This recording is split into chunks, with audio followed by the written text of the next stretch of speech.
Defender Fraser Malcolm, Fraser 2-0 defeat against Hurlford. Just sum up the game for us. Yeah, disappointing. I don't think we started well and just didn't seem to settle into the game very well at all. And fair play to Hurlford, they were experienced and obviously took their chances. So yeah, just disappointing. It's a wonder strike really that gets them in front. Yeah, it's a great free kick. Not much for Glenn can do about it, to be fair. But we shouldn't be giving them that opportunity to have the strike in the first place. In terms of yourself, you've been playing centre half since the beginning of the season. How are you finding it? I've been enjoying it. It's been difficult. It's a big change, and obviously getting used to positioning and trying to be more vocal in communication on the pitch. It's been challenging, but yeah, I'm enjoying it, and hopefully just with more experience I'll grow into it more. In terms of next week, it's Dundee in the cup. What do you expect from them?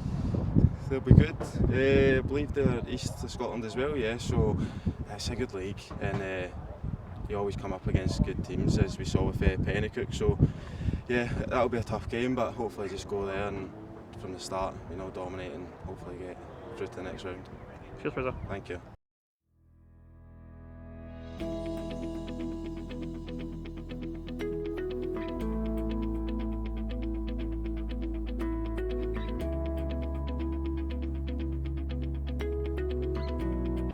The manager Kevin 2-0 defeat against Hurlford. Didn't feel the right result. I don't know about right result, but I think if that game finishes 1-0 and you're beaten by a moment of magic, a free kick for 30 yards, then you've got to just put your hands up and say, there's not much you can do about that.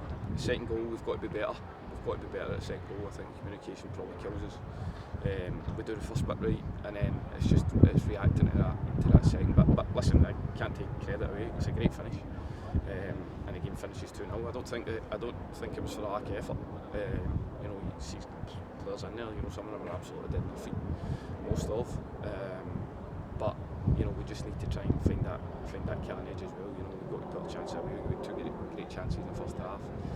Won the second half. You've got to look and try and do that. But listen, it's no fault of MD in particular. It's just we do things as a collective, and I take responsibility of the fact that I picked the team to put it out there, and we never won a game. It's as simple as that. So we've got to dust ourselves off. We'll go again Tuesday, and then we'll be Thursday, and then we're going to run a cup fixtures. So maybe a wee break for us. Let's chat with McCallum and Ryan Wilson last week. Did you feel like the balance of the team was just maybe a little bit off? Maybe Ben, but I think at that point you're maybe looking for excuses. You can say the same thing. Listen, we had 9 players against Drumchapel, managed to score 8 goals. You had 8 players missing a day, and you don't really score any. So that it's nothing to do with that. The fact is that let's say you're beat by a moment of brilliance at 1-0, and then the second. I don't think it's fair. I don't think it's fair. But again, let's say we'll hopefully get some of these players back over this week and next week, because you can see it does it makes a dent. Any squad with 8 or 9 players missing is going to miss them. But it gives opportunity for the other players to go and step on. And I think some did today. I really do. Excuse me, but again, it's all well and good. You come away with 0 points when we come here for 3. Nice to get Conor McLaughlin and McClevy back in the pitch too. Absolutely. I've said that to you before, Ben. Both players have worked very, very hard to get back. They've been choking to play. Get Ewan back on the pitch, getting Conor on the pitch.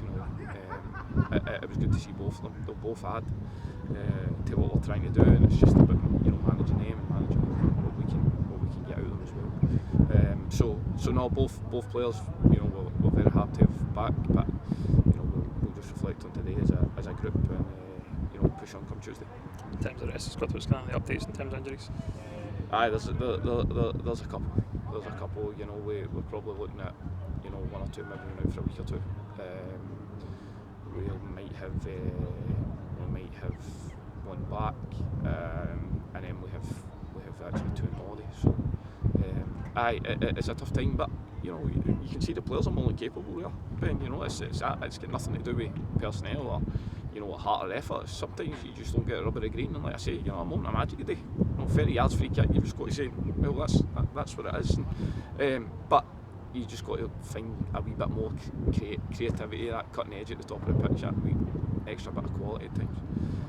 But again, like I say, it wasn't for the lack of trying. I take my hat off to the players because they gave it right to the end there. You see, with 3 or 4 minutes to go, you hit the bar because you're going at it. And I thought as a unit they were decent. I do, but again, it's all well and good. You come away with 0 points, and it's not what we came for. In terms of next week, it's cup action. Dunipace come to Bus Park. Yeah, another tough tie, another team from the east as such. It'll be a tough test. We'll have had them watched.